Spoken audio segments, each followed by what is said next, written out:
तेज कर साउन मन बाटे डाउन बम बम न बोलता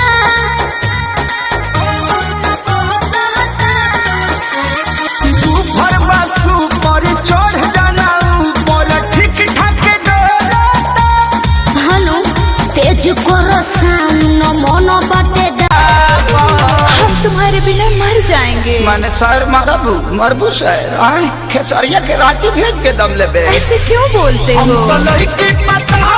छोड़ देनी जब से छोड़ के पहिल की पूरी फील्डिंग करके रखी होगी उन लोगों ने अपन की।